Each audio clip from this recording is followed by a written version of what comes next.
무너진 자존감의 회복이라는 제목으로 하나님 말씀 증거하도록 하겠습니다. 지금 요엘서의 주제는 사실 핵심적인 주목받는 대상은 하나님 백성이죠. 하나님 백성이 범죄하고 나니까 메뚜기 재앙도 있고 또 성찰하고 회개하게 되어서 돌아오게 되니까 하나님께서 모든 것들을 은혜 주시고 세워주시는 얘기들이 쭉 나오지 않습니까? 그게 요엘서라는 것입니다. 어쨌든 이 과정 속에서 하여튼 원하든 원치 않든 간에 하나님 백성들이 고난당하고 또 싸움이 있으니까 상처가 있겠죠. 그래서 이렇게 내상이 있습니다. 내적으로 많은 상처들이 있다라는 것입니다. 특별히 세상이 하나님 백성들을 공격할 때 쓰는 방법이 뭐라 그러세요? 수치라 그러죠. 수치. 굳이 칼융의 얘기를 한다 그러면 외적인 거 말고 무의식적인 세계를 공격할 때 자기 자신의 그림자가 있잖아요. 그 그림자를 숨기고 이 죄책감, 열등감 이런 거 숨기기 위해서 왕따, 이지메 이런 사람들 대상으로 막 수치감을 준다고요. 그래서 세상에 있는 모든 권력자들, 힘 있는 사람들, 여러분들 돈 좀 생겨보세요. 권력이 있으면은 하는 일이 뭐냐? 갑질이라 그러는데 갑질의 영역이 뭐예요? 상대에게 수치를 주는 거라고. 수치를 주면은 말을 잘 듣습니다. 그걸 안다고요. 세상 시스템이 그거예요. 그래서 신가진 사람은 자꾸만 수치를 주려고 그래요. 모욕을 주려고 그러고 그러면은 사람이 내적으로 상처를 입고 꺾이기 때문에 말 진짜 잘 들어요. 상처 입는 건 생각 안 하죠. 그게 세상 시스템이라는 것입니다. 세상에서 사람들이 힘들어지는 거예요. 그죠? 그래서 포기하기도 하고 그렇다라는 것입니다. 그러면은 또 마귀가 이 만든 시스템에서 우리가 해야 될 일이 뭐냐? 그거 없애는 거, 앱센스, 이렇게 없애는 걸로 되는 게 아니라는 거죠. 세상은 끝없습니다. 마귀는 사라지지 않아요. 주님의 최후 심판이 있을 때까지. 그러니까 계속해서 없앤다고 되는 게 아니고 이게 프레젠스라 그랬죠. 주님의 임재, 주님의 함께함으로 말미암아 능히 이기게 만드는 거 이렇게 가야 된다. 이렇게 접근을 하고 있다라는 것입니다. 그리고 이제 마지막 네 개 뭐예요? 이미 이제 기정사실이잖아요. 우리 마음에 상처들이 있는 것들, 무너진 것들을 회복시키는 장면이 마지막에 나온다는 것입니다. 어떻게 보면 굉장히 치료적인 어떤 접근이다 이렇게 말할 수도 있다고 생각을 합니다. 마치 평생 주님과 동행하다가 이렇게 내적인 상처를 마지막에 이렇게 위로해 주는 게 시편 23편에 나오잖아요. 맨 뒤에 뭐가 나와요? 승리 이후에 주님께서 우리의 내상을 치유해 주시고 자존감을 높여 주시는 거. 시편 23편 5절 보니까 원수의 목전에서 내게 상을 차려주시고 기름을 머리에 발랐으니 내 잔이 넘치나이다. 이 풍성하다라는 것에 초점이 있기보다는 뭐예요? 원수의 목전에서 상을 베푸셨다. 그러니까 무너졌던 자존감을 회복시켜 주시고 대적들을 완전히 심판하신다. 이런 접근을 하고 있다라는 것입니다. 오늘 스토리도 그런 거예요. 시편 23편 5절의 맥락하고 비슷한 맥락으로 지금 가고 있습니다. 먼저 대적들을 심판의 자리로 다 모읍니다. 여호사밧 골짜기 그러니까 여호사밧 왕, 유다의 4대 왕 여호사밧을 말하기보다는 그 이름 뜻을 얘기하는 거죠. 물론 요아스라 그러면 할아버지 머리예요. 근데 그 여호사밧이라는 이름의 뜻이 하나님이 심판하신다. 그러니까 이름 뜻을 딴 거죠. 여호사밧, 심판 골짜기. 그래서 여호사밧 골짜기다 이렇게 말하고 있다는 것입니다. 거기에 대적들을 다 모으는 거예요. 최후 심판이죠. 다 모아놓고 이제 뭘 하겠어요? 이제 그들 앞에서 하나님께서 이제 정반대적인 대비적인 일들을 벌이셔서 하나님 백성들의 상처를 치유해 주시고 이렇게 세워 주신다. 이런 모습들이 여러분 삶 가운데도 날마다 나타나는 축복이 임하기를 바랍니다. 먼저 대적들을 다 모으게 하는 내용이 14절에 나옵니다. 읽겠습니다. 시작. 사람이 많으며 심판의 골짜기에 사람이 많으며 심판의 골짜기에 여호와의 날이 가까움이라. 이 대적들이 하던 일이 뭐였어요? 수치를 주는 일을 했죠. 기세등등하게 수치를 주고. 이게 수치를 주는 거 중에 대표적인 비웃음, 조롱 이런 건데 시편 42편 기억하시나요? 그 3절에 보니까 이렇게 얘기합니다. 사람들이 종일 내게 하는 말이 내 하나님이 어디 있느냐 하오니 내 눈물이 주야로 내 음식이 되었도다. 하도 나를 갖다가 이렇게 수치를 주고 조롱한데 네가 믿는다 그러는 하나님이 어디 있느냐. 그래서 우리가 상처를 입어서 어떻게 된 거예요? 눈물 줄줄줄 흘리고 그 다음에 눈물이 주야로 아침 저녁으로 낮과 밤으로 음식이 될 정도로 정말 어려움을 당했습니다. 그런 얘기죠. 이게 창세기의 초창기 때 보면 이런 거죠. 그 노아 시대 때 내용들을 보십시오. 거기 보니까 창세기 6장인가요? 2절쯤에 보니까 하나님의 아들들이 사람의 딸들의 아름다움을 보고 이렇게 결혼했다, 아내를 삼았다, 이런 얘기가 나옵니다. 이걸 어떻게 해석할 수 있나요? 이게 천사와 결혼했다 그런 뜻보다는 믿는 백성들이 믿지 않는 백성들과 이렇게 결혼했다, 이런 걸로 해석할 수 있겠죠. 그러니까 이게 혼합주의예요, 혼합주의. 믿음을 가진 사람과 세상의 원리들이 힘을 합쳐가지고 좋은 거 다 뽑아먹자, 이런 거죠. 그러니까 하나님 믿어서 좋은 거 뽑고 세상 좋은 거 다 뽑아가지고 그냥 이렇게 꽃꽂이 하듯이 신앙생활 하자. 그런 시대가 왔다라는 것입니다. 그걸 혼합주의라 그러잖아요. 싱크리티즘이라고. 그런 시대가 왔다라는 것입니다. 그래서 나온 결과물이 뭐냐면 네피림이에요. 이 네피림이라는 게 뭐냐면 6장 4절에 보니까 그들은 여기서 나온 그러니까 인간이 만들 수 있는 최고의 작품이 나왔다라는 거예요. 용사가 나오고 그 다음에 명성 있는 사람들이 나오더라. 지금도 보면요, 이 세상에 힘 가진 사람들을 보면 이런 사람들 많습니다. 뭐 정신적으로 영적으로 도움이 되는 하나님의 좋은 것들 뽑고 세상의 원리에서 다 뽑아내고 이런 사람들 보면 일단 영리해요. 그리고 되게 강해 보인다라는 것입니다. 여기에 대비되는 사람이 누구예요? 당대 의인이었던 노아. 노아를 보면 밥통 같죠. 한심해 보이죠. 융통성 하나도 없어 보이고.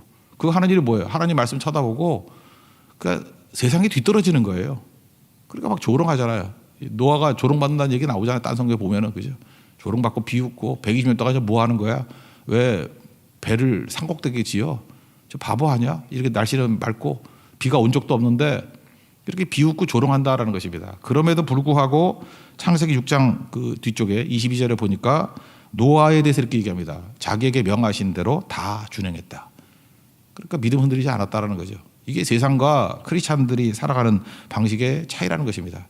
이렇게 살았더니 조롱하고 막 그러잖아요. 그때 주님이 다 모아서 여호사밧 골짜기에 모은다라는 거예요.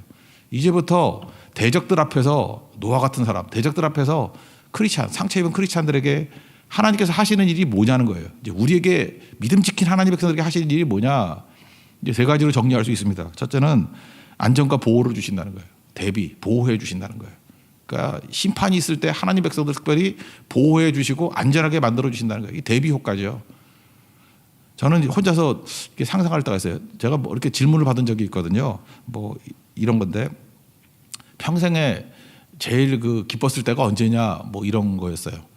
뭐 그런 거 잘 생각 안 하는데 내가 그랬던 기억이 나요. 대학교 때 그 어떤 교수님이 계시는데 되게 유명한 교수님이었어요. 근데 뭐 이런 얘기해도 되나? 뭐 사회적으로는 별로 그렇게 뭐 좋지 않게 얘기했던 분이다. 마강수 교수라고. 그런 분이 있었어요. 국문과에 아주 되게 이렇게 좀 지저분하게 강의하던 분이었는데 저는 되게 좋았습니다. 그리고 마지막 그분 투병할 때 그 제자 되시는 분이 오셔가지고 전도해달라 그래서 가서 전도를 했는데 물론 받지는 않았어요. 근데 하여튼 끝까지 뭐 그랬던 분한테 저는 되게 좋아했던 분이고 안타까웠던 분이기도 합니다. 근데 이분이 강의 중에 했던 것 중에 다른 거 다 잊어버렸는데 이건 기억이 나더라고요. 그분이 자기가 평생에 제일 즐거웠던 게 뭐냐 그랬더니 서울에 사는 분인데도 불구하고 이렇게 그 시청 앞에 있는 그 플라자 호텔 있잖아요. 그 꼭대기에 방을 하나 얻었대 혼자서. 근데 겨울철에 엄청 추운 날이었대. 밖에는 막 꽁꽁 얼어가지고 사람들이 오도오도 떨고 막 뭐 음산하고 막 그런 때였는데 자기 방은 너무 따뜻하더래. 그리고 뽀송뽀송한 이불이 있고 그때 최고로 행복하더라. 나 그 얘기를 들으면서 상상을 해보니까 부정을 할 수 없을 것 같아요. 상상을 해도 아, 행복해 보이겠다. 그래서 나도 모르게 그 교수님의 영향을 받아가지고 나도 저런 게 행복일까라는 생각이 머릿속에 있었어요. 그러다가 선교를 갔는데 미얀마 선교를 갔었습니다. 미얀마 선교를 갔었는데 미얀마는 이제 전반적으로 잘 살지 못하는데 거기 선교사님이 한 5번째, 6번째 갈 때 한번 독특한 데를 데려가더라고요. 우리 숙소에. 어디였냐면은 독일인들이 많은 독일인 마을이에요. 그러니까 독일 같아요. 거기 포도밭이 쭉 있고 독일식으로 집을 지어놨어요. 그래서 뭐 콘도 같이 생긴데 2명씩 뚝뚝 떨어져 있는 집에 이렇게 2명씩 자게 만들었는데 저는 이제 목사로 혼자 자게 되는데 비가 억수같이 오는 거예요. 막 샤워기 제일 크게 틀어놓은 것 같이 비가 막 쏟아지는 거예요. 근데 그 방에서 미얀마에서는 기대도 못했는데 독일에서 수입해 왔는가 봐. 이불이 너무 뽀송뽀송한 거야. 그리고 온도도 너무 딱 좋고요. 밖에는 너무 춥고 밖에 나간다고 생각하니까 너무 음산한데 여기 안에는 너무 깨끗하고 너무 좋은 거예요. 갑자기 그 교수님 생각이 나면서 내가 지금 그걸 체험하고 있는 거 아닌가. 그때 제일 행복하고 그러더라고요. 그때 제가 느꼈던 게 뭐냐면 인간이란 게 몰라 이거 연약해서 그런지 모르지만 그냥 누리는 것도 행복함이 있지만 그 누리지 못하는 다른 사람들 그러니까 대적들이 이 고난받고 대적들이 심판받을 때 내가 특별히 보호받고 내가 안전한 곳에 있다고 할 때 그 대비 효과가 더 큰 것 같아요. 그러니까 원수의 목전에서 상을 베푸신다. 뭐 그런 거와 똑같은 거죠. 다 심판받을 때 하나님 백성들을 특별히 보호해 주신다. 이게 하나님 백성들을 세워주는 주님이 쓰시는 방법이었다. 뭐 성경은 그렇게 얘기하는 것 같이 보입니다. 그 내용을 한번 읽어볼까요? 15, 16절입니다. 시작. 해와 달이 캄캄하며 별들이 그 빛을 거두도다. 여호와께서 시온에서 부르짖고 예루살렘에서 목소리를 내시리니 하늘과 땅이 진동하리로다. 그러나 여호와께서 그의 백성이 피난처 이스라엘 자손의 산성이 되시리로다. 해와 달이 캄캄하고 별들이 빛을 거두고, 이거 요한계시록 같은데 보면 그다음에 다니엘서 있는데 보면 이게 심판 날이거든요. 심판의 내용들을 쭉 설명하면서 그렇게 다 어려움 당하는 거죠. 근데 하나님 백성들은 어떻게 한다고요? 특별히 피난처에 보호해 주시고 산성이 되어 주신다. 다윗도 이런 경험을 되게 많이 했는가 봐.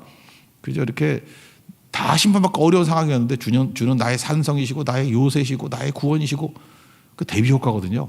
똑같은 얘기를 하는 거예요. 지금 이 똑같은 상황에서 다 죽을 상황인데 다 어려운 줄 알았어. 근데 하나님이 독특하게 하나님 백성들을 품어가지고 피난처 되어 주시고 산성 되어 주시고 요새가 되어 주시는 그런 은혜를 주신다는 거예요. 이게 하나님 백성들에게 주시는 딴 사람이 모르는 위로예요. 다윗이 누렸던 이 위로 우리 성도들도 누리는 축복이 임하기를 바랍니다. 이게 출애굽기에서 나오잖아요. 10가지 재앙이 있었습니다. 저는 특별히 그 한 가지 재앙을 묵상해 보니까 특별히 아홉 번째 재앙이 뭐예요? 강계 이파수 도구 한캄 장안이에요. 그러니까 캄캄해지는 거, 흑암, 그죠? 강계 이파수 도구 한캄 10가지 재앙인데 9번째가 하늘이 캄캄해지는 거예요. 8번째가 황충이죠. 황캄 장이니까, 그죠? 장자가 죽는 것과 황충, 캄캄해지는 거, 장자 죽는 거. 근데 이 내용을 보면은 이게 영적인 의미가 있다 그러죠. 애굽이 믿는 신이 태양신이거든요. 그러니까 태양신을 심판한 거예요. 어두워져. 3일 동안 어두워졌어요. 그래서 사람들이 더듬더듬해서 움직이지도 못하더라. 서로 볼 수도 없고, 그 다음에 처소에서 일어나는 자도 없고, 뭐 빛이 없으니까. 그런데 독특한 일이 벌어지는데 출애굽기 10장 23절인데요. 온 이스라엘 자손이 거주하는 곳에는 빛이 있었더라. 이거예요. 저는 이게 너무 은혜스럽더라고요. 이 암흑이라는 게 생각보다 굉장히 강력한 징계입니다. 심판인데 뭐 아무것도 없어요. 뭐 지금같이 뭐 형광등 있는 시대도 아니잖아요. 완전 암흑이에요. 3일 동안. 완전 암흑. 뭐 아무것도 못하죠. 근데 이스라엘 자손이 거주하는 곳에는 빛이 있었더라. 이게 대비 효과예요. 주님께서 환난 중에도 하나님 백성들을 보호하시고 또 안전한 곳으로 이끌어 주신다. 이게 지금 주님께서 깨진 상처 입은 백성들에게 주시는 축복과 은혜라는 것입니다. 그리고 불가침, 다른 대적들이 오지도 못하도록 보호해 주신다. 17절에 또 나오죠. 17절도 한번 읽어볼까요? 시작. 그런즉 너희가 나는 내 성산 시온에 사는 너희 하나님 여호와인 줄 알 것이라. 예루살렘이 거룩하리니 다시는 이방 사람이 그 가운데로 통행하지 못하리로다. 이건 뭐예요? 불가침. 하나님께서 보호해 주셔서 든든하게 세워 주신다. 여러분들 아무리 세상에 어려움이 있다 할지라도 주님께서 우리의 마지막 순간에 대적들 앞에서 다 고난 당할 때도 하나님 백성들이 어떻게 보호받는지, 어떻게 안전하게 거하게 되는지를 보여주신다는 것입니다. 그런 은혜를 누릴 수 있는 믿음의 종 되기를 바랍니다. 또 한 가지 주시는 축복은 뭐냐면 공급해 주신다는 거예요. 공급해 주신다. 이스라엘 백성들은 하늘의 공급을 되게 중요시 여겼거든요. 그게 바로 뭐예요? 뭐 제일 좋은 거 포도주, 그럼 기쁨이죠. 가나의 혼인잔치도 보세요. 포도주는 기쁨의 포도주. 그래서 단 포도주, 그럼 기쁨과 공급. 또 젖이란 게 뭡니까? 가나안 땅을 젖과 꿀이 흐르는 땅 그러잖아요. 우유가 많아진다. 목축하는 사람들이니까 젖과 꿀이 흐른다. 젖이 흐른다는 거 뭐냐, 목축이 잘 된다 그런 뜻이죠. 넘쳐난다 그런 뜻이고, 꿀이라는 것은 뭐 산지에 있는 것들 아니겠어요? 그런 거. 또 하나가 그 이스라엘에는 계속해서 흐르는 물이 없습니다. 요단강조차도 이 건기 우기에 따라서 물 양이 달라져요. 그래서 그냥 개울 같대잖아요. 보통 때 가면은 이렇게 물이 없어가지고. 그 나머지는 거의 물이 없겠죠. 그래서 그 사막 기후에 있을 때 비가 올 때만 물이 흐르는 데를 와디라 그러죠. 와디. 간헐천이라 그러는데 이스라엘의 모든 강들이나 시내는 간헐천이에요. 비 올 때만 흐르고 나머지는 메말라 있다고. 그래서 그들의 꿈이 뭐냐 하면은 1년 사시사철, 그러니까 1년 내내 물이 흐르는 거. 그게 축복이거든요. 근데 하나님께서 그들에게 물이 흘러가는, 흐른다라는 게 없거든요. 흐르는 일들이 벌어지게 된다. 그 무슨 얘기예요? 하늘에 공급이 있다. 하나님께서 우리를 채워주신다. 그런 축복을 주어주신다는 것입니다. 우리 18절 다 같이 읽겠습니다. 시작. 그날에 산들이 담포도주를 떨어뜨릴 것이며 작은 산들이 젖을 흘릴 것이며 유다 모든 시내가 물을 흘릴 것이며 여호와의 성전에서 샘이 흘러나와서 시딘 골짜기에 대리라. 하나님의 공급이 있다. 뭐 그런 뜻이겠죠. 어제 우리 신방 같은 거기서 말씀 나눴던 것이 요한계시록 2장이었습니다. 근데 2장 12절부터 쭉 나오는 말씀인데 소아시아 7교회가 있었죠. 그중에 저는 요즘에 소아시아 교회를 볼 때마다 뭐 다 보려 그러지 않냐고 그 어떤 핵심적인 포인트를 갖고 보고 싶은데 그러니까 교회마다 하나님께서 주신 축복과 예수님이 주시는 그 은혜가 뭔지 뭐 그런 관점에서 좀 봐요. 세 번째 교회라고요. 에베소, 사모나, 버가모 교회거든요. 세 번째가 버가모 교회. 근데 버가모 교회에 말씀하는 내용이 이거예요. 믿음 잘 지켜라. 너는 믿음만 지키면 돼. 믿음만 딱 붙들고 있으면은 내가 너를 위해서 대신 싸워준다. 그런 얘기예요.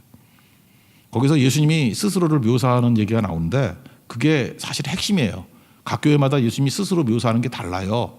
그죠? 처음이요, 나중에 다 이렇게 표현할 때도 있고. 근데 여기서 뭐라고 표현하냐면 좌우에 날선 검을 가지신 이. 그렇게 양날검이라는 거죠.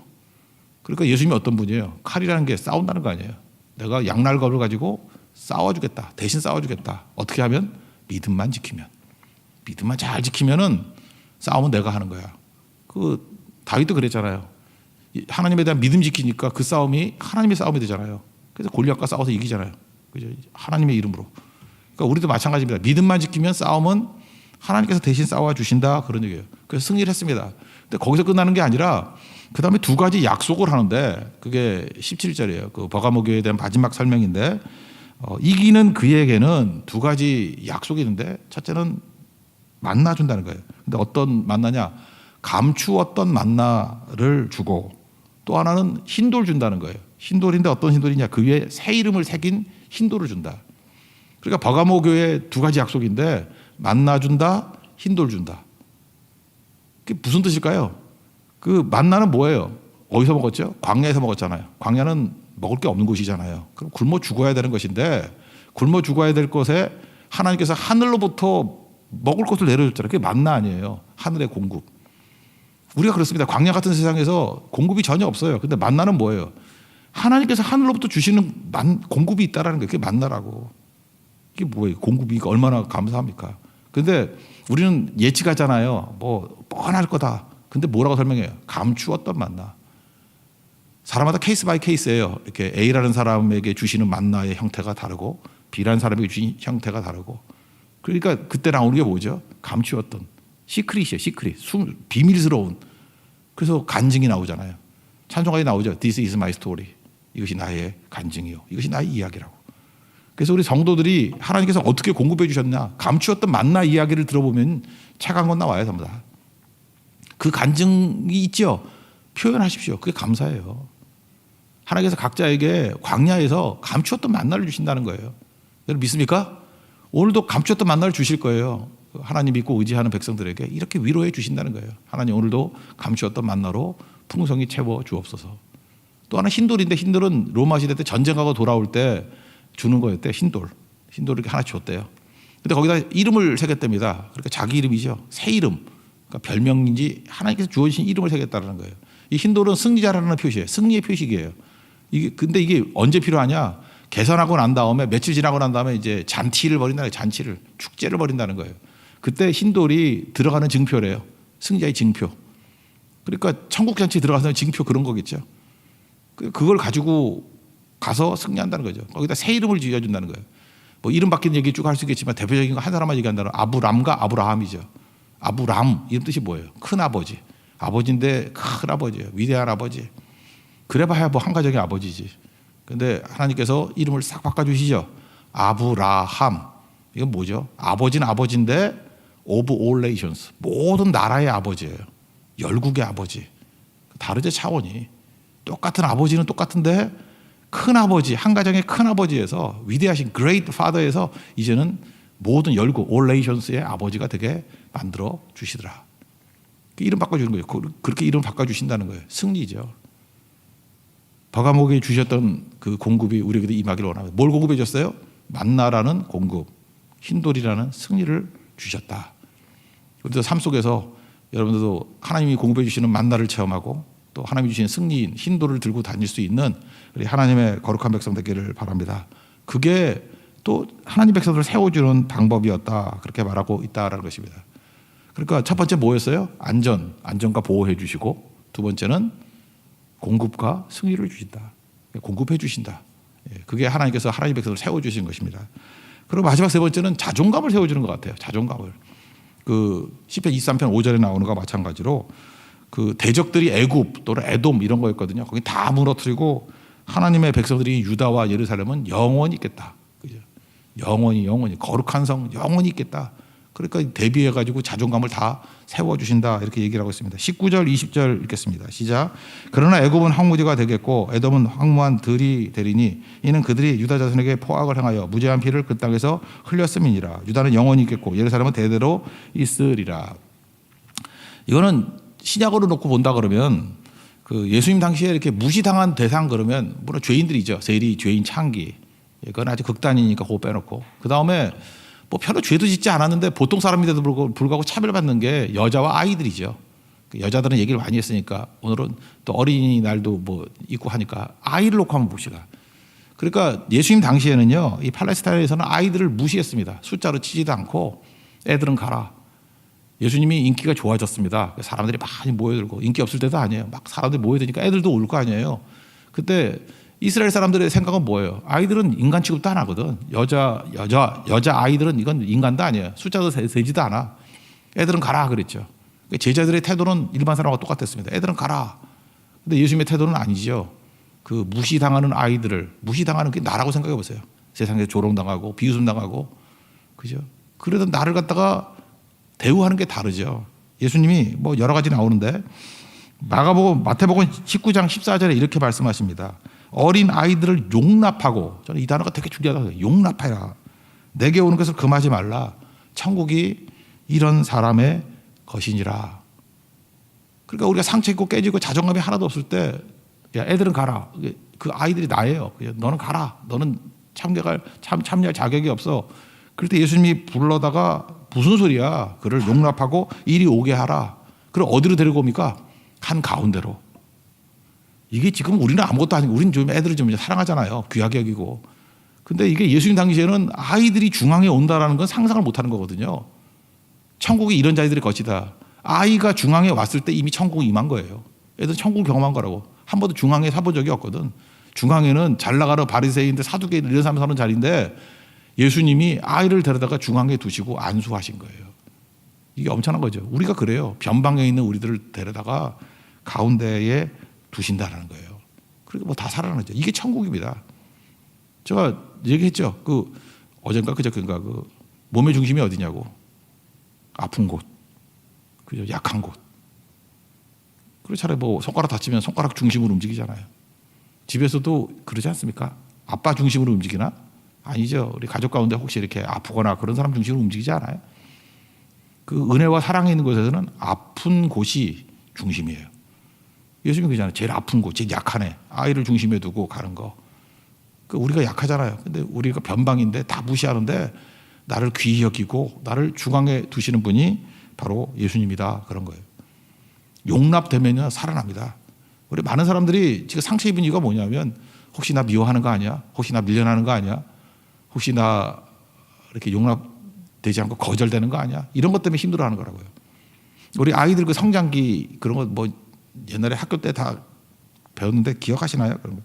그 유아기적 전능감이라는 거 아십니까? 애가 처음 태어났을 때는요. 아이 입장에서는 태어나자마자 자기가 전능자 같은 느낌이 든대요. 만족한대요. 뭐냐면 언제나 배불리 먹어줘. 배고플 데가 없어요. 엄마가 잘해주잖아. 처음에 태어나자마자. 그죠? 막 엄청 먹이고 그 다음에 그냥 아무리 싸도 뭐 욕도 안 하잖아. 다 치워주고 그죠? 또 자고 먹고 싸고 자고 먹고 싸고 자고 그거 자동으로 다 되죠. 세상 이런 서비스가 어딨어. 그죠? 1등석 서비스이지. 최고지. 1등석 싼 건 안 치우지. 그지? 하여튼간 이거 다. 그러니까 최고의 만족감이 있을 때라는 것입니다. 그리고 모든 스포트라이트를 애한테 주잖아요. 그 애는 뭐예요? 그냥 한번 웃어주기만 해도 막 다 뒤집어지죠. 그 아이는 순간 자기가 BTS가 되는 거야. 막 손짓만 해도 막 소리 깨끗 지르고 막 난리 나고 그런 걸 느끼는 거예요, 애가. 그러니까 초창기 때 그렇다는 거예요. 근데 계속 그러나? 가정마다 틀리지만 한 달, 석 달 이렇게 지나면은 엄마도 일을 해야 될 거 아니에요. 그러니까 아기 혼자 있는 시간이 있죠. 두고 떠나면은 그때의 그 부재감이 엄마하고 나가 일치라고 생각했는데 분열증을 느낀다는 거예요. 그러니까 애가 소스라치게 늘라는 거죠. 그죠? 내가 버림받았다, 거절당했다 이런 느낌을 받는 거죠.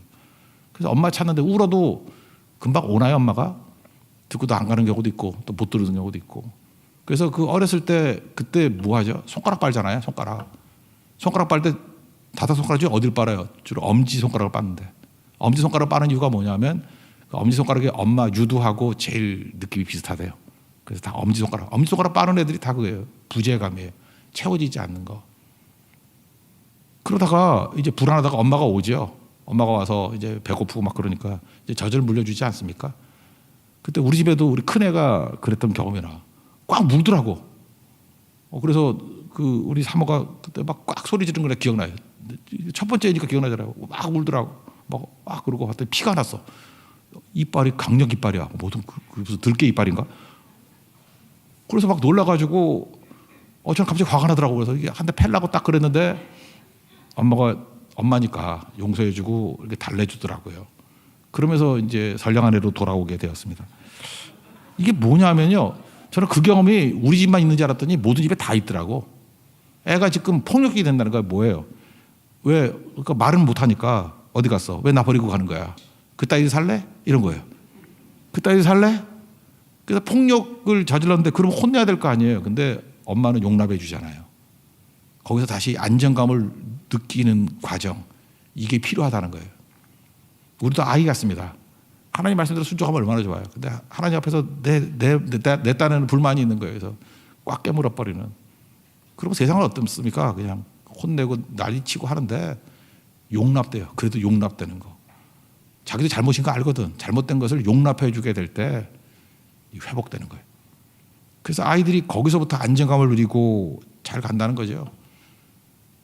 교회도 그렇습니다. 교회도 절대로 잘못해서는 안 되는 교회. 예를 들어서 한 번 잘못해 놓으면은 뭐 툭툭 찍혀가지고 했던 얘기 또 하고 뭐 저건 나쁜 놈이야 이러면은 한번 꽉 깨물었을 때 버림받는 경험. 거기서 이제 애들이 문제가 생기는 거래요.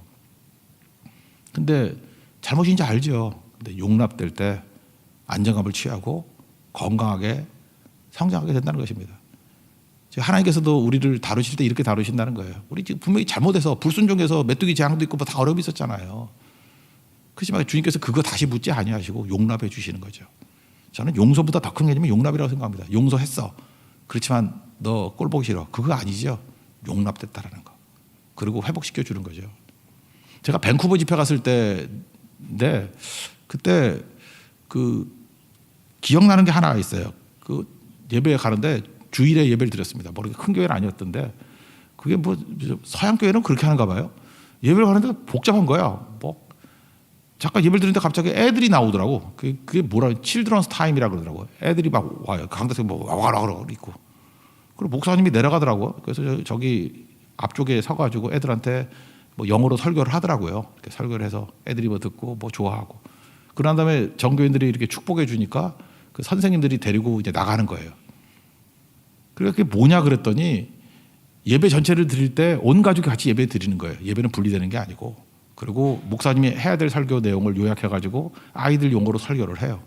그리고 선생님과 함께 나가는 거예요. 그리고 나머지 성도들이 예배를 드리고. 그러니까 아이들이 중심이 된다 그런 거죠. 내가 너희들 용납한다. 그리고 이제 뭐 목사님이 한 애 둘 정도 이렇게 안고, 그때 목사님이 저걸 다 거의 70 다 되신 목사님이었어요. 이름 기억이 잘 안 나는데 애 안고 이제 기도를 해주시더라고. 예수님 같이. 그래서 제가 우두커니 뭐 잘 못 알아들어가지고 그래서 뭔 기도했습니까? 그랬더니 두 가지 기도했대요. 예수님이 세례 받을 때 했던 기도. 그 기도보다 중요한 게 없대요. 이는 내 사랑하는 자요, 나의 기뻐하는 자로다. 딱 기도 두 가지래요. 하나님이 너 사랑하고 계셔. 그죠? 오늘은 하나님이 너 사랑하는 날이야. 그런 거고, 야 봐라 하나님과 우리 성도들 너 얼마나 기뻐하니? 그 교회는 그것만 하는 거예요. 너 사랑받고 있어. 너 정말 하나님과 우리 성도들 사이에 기쁨이 돼. 용납이지 용납. 그 교회 굉장히 따뜻했어요. 그리고 그거 제가 볼 때 거의 한 20년 다 된 얘기인데 아직도 그때 그 칠드런스 타임이 기억이 나요. 용납이지 용납. 우리 교회도 지금 5월달이고 그러지 않습니까? 우리 아이들 지나갈 때 애들은 가라. 어디서 롤러를 타고 다니냐? 뭐 이러지 말고요. 물론 롤러 타면 한 대 패야지. 이제 그런 거 빼놓고 그래도 하나님이 널 사랑하셔. 롤러보다 널 사랑하셔. 그리고 널 기뻐해. 그런 게 되게 중요한 거라고. 아이들 축복해주고. 우리 다 아이 같지 않습니까? 서로를 위해서 상기시켜 줍시다. 용납되고 있다는 거. 너 필요 없는 존재야. 그게 아니야. 다 품어주고 하늘의 음성같이 우리 교회에서도 너는 사랑받는 자야, 기뻐함 대상이야. 너 때문에 기뻐할 수 있어. 그래서 고백할 수 있는 우리 하나님의 거룩한 종 되기를 바랍니다. 그러면요, 삶에서 벌어졌던 모든 상처와 아픔들이 다 회복이 되고 사실 일어서게 된다는 것입니다. 오늘 주님께서 뭐 우리 승리 주신다, 거기서 끝나는 게 아니라 마지막에 내적인 상처까지도 다 일으켜 주신다는 거예요. 먼저 보호해 주시죠, 공급해 주시죠, 그리고 무너졌던 자존감을 세워 주시죠. 이게 반드시 필요하다는 것입니다.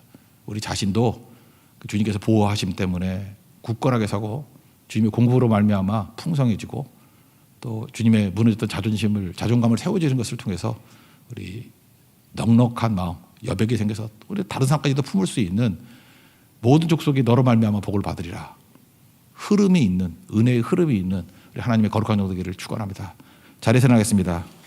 누구도 본 적이 없는 광야에도 길이 열리고 사막에도 강이 흐릅니다. 우리에게 그런 진짜 기도의 응답이 있게 해달라고 기도하겠습니다.